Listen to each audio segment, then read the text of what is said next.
Senhor, amém? Quem está alegre por Jesus, dá glória a Deus.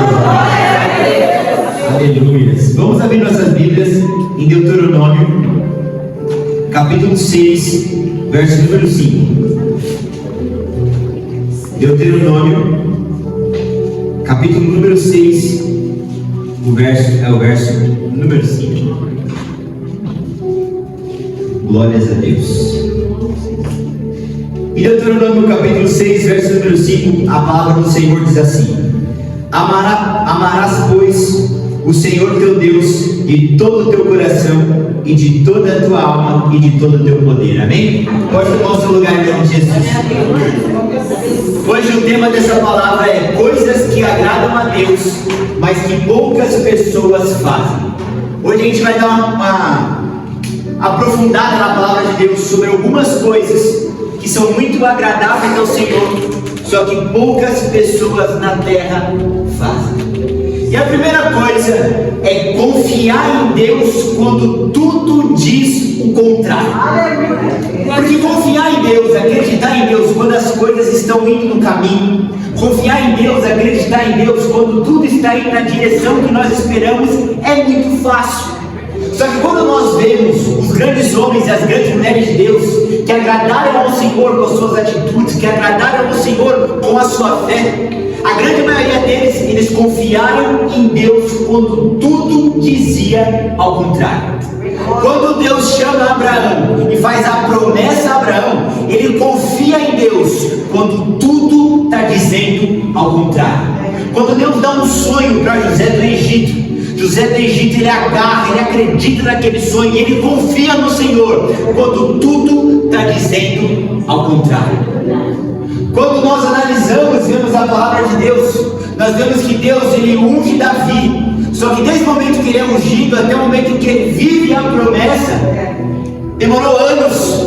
Ele confiou em Deus e permaneceu crendo em Deus quando tudo dizia ao contrário. Em Hebreus 11:6, a palavra deixa muito claro que sem fé é impossível agradar a Deus. Então, sem fé, se nós não confiamos, nós não estamos agradando ao Senhor. Então, se nós queremos agradar a Deus, se nós queremos chamar a atenção do Senhor, nós precisamos crer e confiar quando tudo está indo na direção contrária. Então, eu não sei o que você está passando, eu não sei o que você está enfrentando, mas uma das coisas que agradam muito a Deus é você crer e você confiar quando nada parece ter jeito.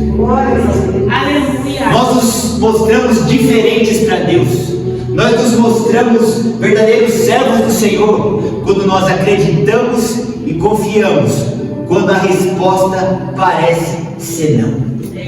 Quando nós confiamos e acreditamos, porque isso é servir a Deus, isso é ter fé. É quando tudo está dizendo ao contrário e você não anda por vista, mas você anda por fé. É quando você está completamente cercado, mas você carrega dentro do teu peito aquela confiança de que o melhor ainda está por vir. Quando tudo parece dizer não, quando você está lutando por baixo e parece que você vai ter que entregar os pontos, você respira fundo e vem aquela força de dentro. Da onde que vem essa força? É do Senhor. Que a palavra fala que a alegria do Senhor é a nossa força. Então a primeira coisa que nós precisamos passar a fazer a partir de hoje, que agrada muito a Deus, é confiar em Deus mesmo quando tudo diz ao contrário. A segunda coisa que agrada a Deus e que poucas pessoas fazem é perdoar verdadeiramente. Porque muitos de nós, a gente acaba carregando um falso perdão. A gente sabe que tem que perdoar, a gente sabe que tem que liberar perdão, a gente sabe que nós não podemos, como servos de Deus, carregar mágoa, nem angústia e nem rancor no nosso coração, e a gente até diz que perdoa. Mas uma coisa é a gente dizer e outra coisa é a gente viver esse perdão. Algo que poucas pessoas fazem, que muito agrada ao Senhor, é perdoar verdadeiramente. Tanto que em Mateus 6, 14 e 15 diz assim: se perdoardes aos homens as suas ofensas, também o vosso Pai vos perdoará. Esse texto nos deixa claro que o perdão de Deus, especificamente quando o assunto é perdão, ele é diretamente proporcional. E além de ser proporcional, ele é condicional. O texto fala que se nós perdoamos as ofensas dos homens, aí sim também o vosso Pai Celestial nos perdoará. Então, quando nós guardamos o rancor de alguém, nós estamos fazendo com que Deus também guarde o rancor ao nosso respeito. Quando nós guardamos uma mágoa por algo que alguém nos fez, nós também estamos fazendo com que Deus continue guardando a mágoa dele contra aquilo que nós fizemos contra ele. Quando nós não queremos perdoar alguém que nos machucou, nós estamos fazendo com que a nossa ira contra aquele que me magoou faça com que a ira de Deus permaneça contra os meus erros e contra a minha vida, pelo que eu magoei ele. Ou seja, quando nós não perdoamos verdadeiramente, nós só temos a perder. Porque a gente perde na terra, caminhando com um peso, com uma carga sobrenatural sobre as nossas costas, porque a angústia, a falta de perdão e o rancor é uma mochila cheia de pedra que a gente carrega, e só nos faz carregar pesos desnecessários. E além de carregar nessa terra pesos desnecessários e nos prejudicar aqui, também impacta e nos prejudica completamente no mundo espiritual, fazendo com que Deus não nos perdoe. Então, perdoar verdadeiramente é um exercício. Perdoar verdadeiramente é uma tarefa que nós precisamos aplicar todos os dias na nossa vida. Que venhamos a fazer uma autoanálise. O que eu tenho contra o meu irmão? O que o meu irmão, e seja o meu irmão de igreja, seja a pessoa do meu trabalho, seja um parente da minha família, seja quem for essa pessoa, quem eu preciso liberar perdão? Para quem que eu consigo, que eu devo perdoar verdadeiramente? Porque isso não é algo fácil de ser feito. Isso não é algo que pessoas comuns fazem. É por isso que poucas pessoas fazem e que agradam a Deus. A próxima coisa que poucas pessoas fazem, mas que agradam muito a Deus, é viver para o reino e não para si.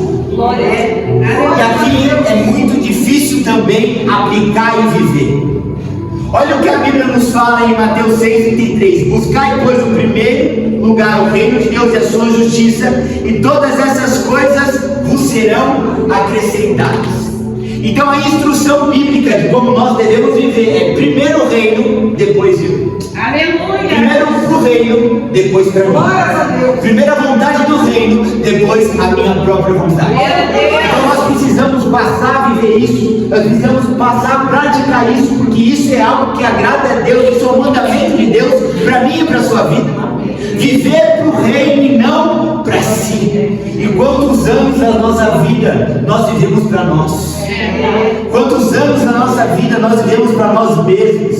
Será que a gente não consegue esse tempo que a gente agora está servindo ao Senhor? Porque muitos não tiveram a oportunidade de conhecer os senhores, de servir a Deus desde o berço. Muitos passaram uma vida longe do Senhor. Será que não fica claro para nós que nós passamos uma vida toda vivendo para nós? E nós não podemos usar esse pouco tempo, ou se Deus quiser, muito tempo ainda que temos aqui, para viver para Ele, para viver para o reino. Quando a palavra fala buscar, pois em primeiro lugar o reino de Deus e a sua justiça, e todas essas coisas vos serão acrescentadas, não está falando sobre casa, sobre carro, sobre luxo. Está falando sobre comida e sobre veste. Então esse texto está falando, irmão Eduardo, sobre as coisas essenciais, o básico. Então a Bíblia está falando que quando nós buscamos em primeiro lugar o reino de Deus, Deus ele nos garante o básico e o necessário. Ou seja, se quando eu busco em primeiro lugar o reino de Deus, Deus ele me dá o básico e o necessário, significa que o espiritual e o reino dele é o fundamento do que é básico e do que é necessário. Só que nós, o nosso falso entendimento, por não conhecermos ao Senhor, como diz a palavra, não conhecer as Escrituras e nem o poder de Deus que há de vem delas, a gente não coloca o buscar a Deus como algo que é básico e necessário na nossa vida. Aí a gente fica orando quando quer, buscando o reino quando quer e vivendo para nós mesmos. E para agradarmos a Deus, nós temos que viver para o reino e não para nós. Aleluia! A próxima atitude que agrada muito a Deus, mas que poucas pessoas fazem, é adorar no meio da dor. Quando nós vemos um dos pilares da palavra de Deus, que é Jó, nós aprendemos com ele uma das principais lições do Evangelho e uma das principais lições sobre o que é passar luta, prova, vento e adversidade nessa terra, que é adorar em meio à dor. Quando nós olhamos a história de Davi, naquele deslize, grande pecado que ele cometeu e que o Senhor o perdoou, ele chorou, ele se rasgou, mas ele não murmurou. Ele adorou ao Senhor no meio da sua dor. Quando nós vemos o Senhor Jesus se entregando, sofrendo, passando por todo aquele vitupério, a Bíblia fala que ele foi como uma ovelha muda, ele não abriu a boca. Ou seja, o que ele estava fazendo? Ele estava adorando ao Senhor em meio à dor. Se nós pegarmos 1000 pessoas, 999 pessoas não adoram no momento da dor. No momento da dor, a pessoa ela blasfema. No momento da dor, a pessoa murmura. No momento da dor, a pessoa reclama. Isso é algo natural. Só que o Senhor não nos chamou para ser naturais. Aleluia! Nos chamou para fazer parte de um povo que vive não o natural, mas o sobrenatural. Então você imagina, se coloca, faz esse exercício de se colocar por um milésimo de segundo na fé de Deus e olhar uma pessoa na dor e ver aquela multidão murmurando, reclamando e falando coisas contra ele. Imagina o sentimento desse Deus quando ele olha para alguém que no meio da dor adora ele. Se você olhar para a Bíblia, você vai ver o resultado de alguém que adora ao Senhor em meio à dor. Todos na Bíblia, de capa a capa, de Gênesis a Apocalipse, que adoraram ao Senhor em meio à dor, foram grandemente recompensados. Todos na palavra de Deus que adoraram ao Senhor em meio à dor, foram grandes e ricamente abençoados e prósperos pelo Senhor. A dor eles não foram poupados da dor, mas quando chegou o momento do alívio e refrigério do Senhor, chegou de forma tremenda na vida deles. A Bíblia mostra Jó um dos homens que mais sofreram, mas quando Deus se levantou para pôr um ponto final por ele ter adorado a Deus em meio à dor, a Bíblia fala que Deus deu para ele não o que ele tinha, deu o dobro. Aleluia! Deus. Então você imagina o que acontece no luto de alguém que adora no momento da dor. Gente, da mesma forma que uma pessoa que não libera perdão, ela só tem a perder, porque ela caminha com uma mochila nas costas pesada na terra, e ainda ela está se prejudicando espiritualmente por ela não receber o perdão de Deus, porque é algo condicional. Uma pessoa que no momento da dor decide adorar, ao contrário daquela pessoa que não perdoa e carrega uma mochila e só tem a perder, aquele que adora no momento da dor só tem a ganhar. E por que aquele que adora no momento da dor só tem a ganhar? Porque ele recebe um refrigério no momento mais difícil da sua vida. Porque aquele que adora no momento da dor não precisa de tapinha nas costas, nem de pai, nem de mãe, nem de esposa, mas recebe um abraço, um aconchego do próprio Deus de Abraão, Isaac e Jacó. Aquele que adora no meio da dor não precisa de alguém terreno temporal para abraçar ele e consolar ele pela luta e pela prova que ele está passando. Porque quando ele adora a Deus no meio da dor, o próprio Espírito Santo, que a palavra fala que é o nosso consolador, o próprio Espírito Santo consola aquela pessoa. Então aquele que adora a Deus no momento da dor, ele só tem a ganhar. E por que ele só tem a ganhar? Porque ele recebe o azeite na ferida na hora que está ardendo. E depois, quando a ferida fecha, ele ainda recebe uma vitória, o dobro daquilo que ele perdeu. É assim que aconteceu em Jó. Por que você acha que ele ficou de pé? Por que você acha que ele não andou para trás? Por que você acha que ele não foi condenado? Porque a mulher falou para ele, a esposa dele, amaldiçoe o seu Deus e morre. Por que você acha que ele ficou de pé? Enfrentou tudo isso? Porque ele adorou no momento da dor. Então ele aproveitou, ele usufruiu de um azeite na ferida, de um refrigério na alma, no momento em que a alma dele mais sofreu. E além de recebermos um refrigério, um alívio imediato, porque imagina um Deus que olha 99% das pessoas murmurando, quando ele vê um adorador, ele não deixa, ainda que a ferida seja gigante, ele não deixa a ferida matar. Aleluia! É por isso que o Senhor Jesus disse que ele nos daria uma paz que excede todo o entendimento. Quando nós olhamos para Jó, irmã Laura, adorando a Deus em meio à dor, ele recebeu uma paz que excede todo o entendimento. A esposa olhava para o irmão Eduardo e não entendia nada. Os amigos olhavam para o irmão Eliette e não entendia nada. E por quê? Porque recebeu uma paz que excede todo o entendimento. E aonde que veio isso? Do momento da adoração, na hora da dor.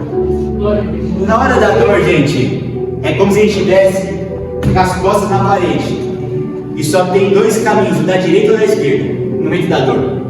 Ou você se agarra no luto, ou você se agarra na adoração.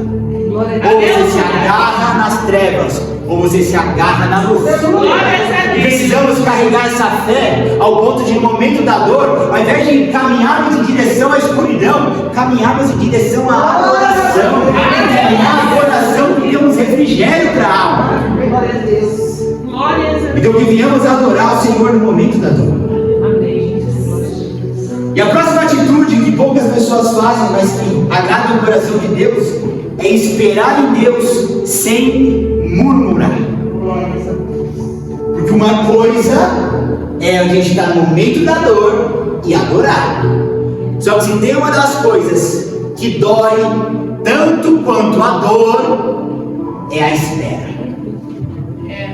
Se tem uma das coisas que mais machuca o ser humano, além da dor, é a espera, é a impaciência. Só que olha o que a palavra nos fala em Lamentações 3, 25 e 26. Bom é o Senhor para os que esperam por Ele, para a alma que o busca. Bom é ter esperança e aguardar em silêncio a salvação do Senhor.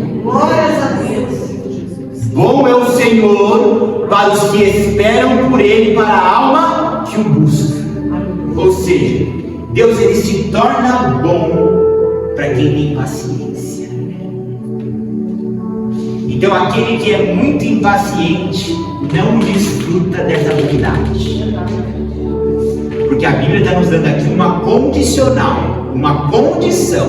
E fala assim: bom é o Senhor para aqueles que esperam por Ele. Aleluia! Só que por que na maioria das vezes a gente não espera por Ele e a gente quer fazer do nosso jeito? Por que na maioria das vezes a gente quer acelerar os processos que Ele fala? Só espera, só se acalma. Aleluia! Tem um versículo que eu gosto muito que fala: aquietai-vos e sabei que eu sou Deus. Ou seja, é o ser humano se tremendo todo, ele falando: calma. Aleluia! E saiba que eu sou Deus. Aleluia! E ele diz assim, ó: bom é ter esperança e aguardar em silêncio a salvação Tem muito crente que fala que está esperando em Deus, mas a boca não para. E a Bíblia fala: bom é ter paciência e aguardar em silêncio a salvação do Senhor. Isso significa que nós precisamos passar pelo momento de espera quietinho, passar pelo momento de espera sem falar muito, passar pelo momento de espera sem reclamar de nada, sem murmurar, sem questionar, sem se perguntar, em silêncio. Aleluia. Em silêncio. E a Bíblia fala que quando nós aguardamos em silêncio, o Senhor se torna bom para nós. A próxima coisa que poucas pessoas fazem, mas que chama muito a atenção de Deus e que agrada ao Senhor, é ter um coração quebrantado diante de Deus. Aleluia. Salmo 51:17 diz assim, ó: sacrifícios agradáveis a Deus são um espírito quebrantado, coração quebrantado, e contrito não desprezará o Senhor. Então, quanto mais nós temos um coração, um espírito quebrantado diante de Deus, mais nós somos agradáveis a Deus. Aleluia. A Bíblia fala que sacrifício agradável a Deus é o espírito quebrantado e um coração quebrantado e contrito. Para esse coração quebrantado e contrito, Deus ele não despreza. Aleluia. Aleluia. Então Deus ele se agrada muito quando nós nos colocamos diante da presença dele e falamos: eu estou errado. É Deus. O que é ter um coração quebrantado? Um coração quebrantado é um coração entregue. Aleluia. Um espírito quebrantado é um espírito que não quer fazer cabo de guerra. Ele está quebrantado, ele entregou as fichas. Glórias a Deus. O quebrantado ele reconhece a fraqueza, ele reconhece a pequenez, ele reconhece a falta de força. E quando Deus ele olha para nós quebrantados diante dele, falando: Senhor, eu não consigo, Senhor, eu preciso melhorar, Senhor, eu ainda não estou no ponto que o Senhor deseja que eu esteja. Glórias a Deus. A palavra fala que ele não despreza Aleluia. essa oração. Glórias a Deus. Aleluia. Só que hoje nós temos uma geração onde todo mundo quer provar que está bem, É verdade. onde todo mundo quer se mostrar melhor, bem, superior, Meu nariz em Deus. pé, está sempre por cima, está sempre performando, está sempre sobrando. E quando no meio de uma geração assim, Deus olha alguém falando: Senhor, eu não sou nada, Oh, aleluia. Senhor, eu não sou capaz de nada. Oh, meu A Bíblia Deus. fala que esse coração o Senhor não despreza. Aleluia. Já se encaminhando para o final da mensagem, irmãos, a próxima coisa que poucos fazem que agrada muito a Deus é amar a Deus mais do que tudo. E aqui está o texto que nós lemos. Oh, Deuteronômio 6,5 aleluia. diz: amarás o Senhor teu Deus de todo o coração, de toda a tua alma e de todas as tuas forças. Ou seja, é amar Ele mais do que tudo. Meu Deus. Aleluia. E amar Ele mais do que tudo é o seu coração queimar por Ele mais do que tudo. Porque quando você ama algo de toda a sua força, quando você ama algo de todo o teu espírito, de todo o coração, de toda a tua força, nada na sua vida é maior do que aquilo. Você é capaz de morrer por aquilo. Você é capaz de fazer tudo por aquilo. E é isso que o Senhor está falando. É esse amor que Ele espera de nós. Que nós venhamos amar Ele de todo o coração, de toda a alma, de toda a força. Aleluia. Quando Ele fala de todo o coração, é de todo o sentimento. Aleluia. Quando Ele fala de toda a alma, é de todos os nossos anseios. E quando Ele fala que devemos amar Ele com todas as nossas forças, é com toda a nossa vitalidade, com toda a nossa energia, com todo o nosso vigor. É dar o melhor, é dar o melhor, é colocar Ele em primeiro, é honrar Ele acima de tudo. É esse amor que Ele espera de nós. Só que na maioria das vezes nós pegamos esse amor Oh, meu Deus. e direcionamos para o espelho. E por quê? Porque o Senhor ele resumiu os os mandamentos em 2. E o que ele fala? Ó, presta atenção que o segredo está aqui, irmãos. Ele fala que o primeiro, irmão Eduardo, e o maior, é amar o Senhor de todo o nosso coração, de toda a nossa força e de todo o nosso entendimento. Só que como nós não estamos reclinados a isso, ele fala que o segundo, semelhante a esse, é amar o próximo como a quem? Como a ti mesmo. Ou seja, onde está o coração do homem? Em si mesmo. Então, pelo coração do homem estar voltado para si mesmo, ele fala assim, ó, então ama a irmã da direita igual você se ama. Então ama a irmã da esquerda igual você se ama. Porque para se amar é o que você mais gosta de fazer.